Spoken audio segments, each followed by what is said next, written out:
ख्रिस्त में प्रिय भाइयों एवं बहनों, आज 19 मार्च सार्वत्रिक कलीसिया संत यूसुफ का पर्व मनाते हैं।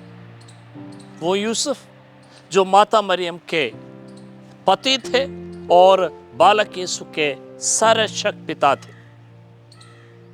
आज हम मनन चिंतन कर रहे हैं संत मत्ती के सुसमाचार 20वें अध्याय 28वें वाक्य पर, जहां मसीह कहते हैं, मैं सेवा कराने नहीं बल्कि सेवा करने और अनेकों को उद्धार करने के लिए अपने जीवन अर्पित करने के लिए आया हूं। एक आध बातें जो ये वाक्य हमें सोचने के लिए मजबूर करते हैं वो ये है कि मसीह सेवा कराने नहीं बल्कि सेवा करने के लिए आए, अर्थात मसीह एक सेवक के रूप में आया है, एक मालिक के रूप में नहीं। वे आए हैं ताकि हमारे साथ रहकर हमारी सेवा करते हुए हमें उद्धार करें। हम मसीह को देखते हैं, मसीह के इस सेवा भाव को देखते हैं जब पुण्य बृहस्पतिवार के दिन प्रभु अपने शिष्यों के सामने घुटने टेककर एक थाली में पानी लेकर एक एक करके अपने 12 शिष्यों के पैर धोए। ये सेवा का भाव है और हर ईसाई इसी भाव से प्रेरित होना है, सेवा करने का, अगले की सेवा करने की एक इच्छा, एक मनोभाव मेरे अंदर होना चाहिए। दूसरी बात, उन्होंने कहा, मैं सेवा कराने नहीं बल्कि सेवा करने आया हूं। मैं अनेकों के उद्धार के लिए अपने आप को समर्पित करने आया हूं, अनेकों के उद्धार के लिए।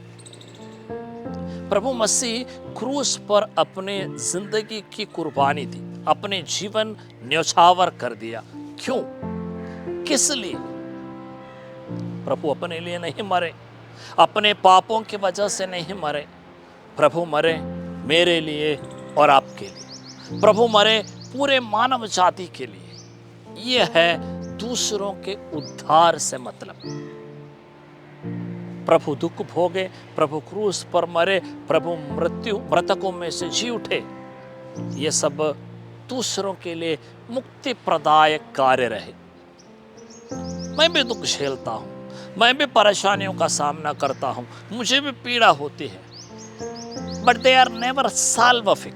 वे कभी मुक्ति प्रदायक नहीं होते, क्योंकि मैं अपने लिए सहता हूं, मैं दूसरों के लिए नहीं सहता। प्रभु का दुख भोग, प्रभु की मृत्यु, वो सब दूसरों के लिए था, इसलिए वो मुक्तिदायी बनी। इस 40 काल में हमें चाहिए कि हम दुख भोगने के लिए, पीड़ा सहने के लिए तत्पर रहे, अपने लिए नहीं, दूसरों के लिए, ताकि वो मुक्तिदायक पीड़ा सहन हो, ताकि वो मुक्तिदायक दुख दर्द बने। तीसरी बात, प्रभु ने कहा, मैं दूसरों के, सबों के उद्धार के लिए अपने आप को बलि चढ़ाने आया हूं। Giving oneself totally for the other।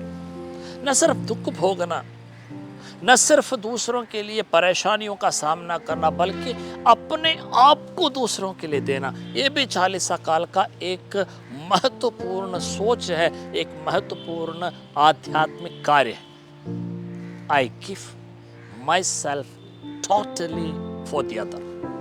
दूसरे के लिए मैं अपने आप को संपूर्ण तरीके से दूं, थोड़ा नहीं।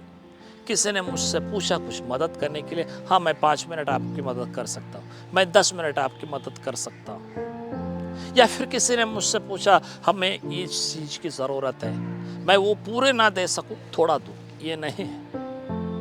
प्रभु का तात्पर्य था अपने आप को समर्पित करना, अपने आप को पूर्ण रूप से बलिदान देना। उन्होंने अपने आखिरी बूंद जल और रक्त क्रूस पर बहा करके हमारी मुक्ति को साकार किया है। ख्रिस्त में प्रिय भाइयों एवं बहनों, हम किसी को कुछ देते हैं, किसी के साथ अपना समय, अपनी काबिलियत, अपनी ऊर्जा जब हम साझा करते हैं, हमें ध्यान रहे कि हम किसी शर्त पर नहीं, बशर्ते हम दें। कितना दे? पूरा का पूरा दे। कितना समय दे? पूरे समय दे। कितनी ऊर्जा उसके लिए दे? जितना ऊर्जा मुझ में है वो सारा दे। कितनी काबिलियत मैं उनके लिए खर्च करूं, वो सारी काबिलियत जितना प्रभु ने मुझे दिया है। हम इस 40 काल में कोशिश करें प्रभु के जैसे दूसरों की सेवा करने, विनम्रता के साथ अपने आप को दूसरों के लिए कुर्बान करने के लिए तैयार हो जाए। मसीह हम सबको आशीष दे।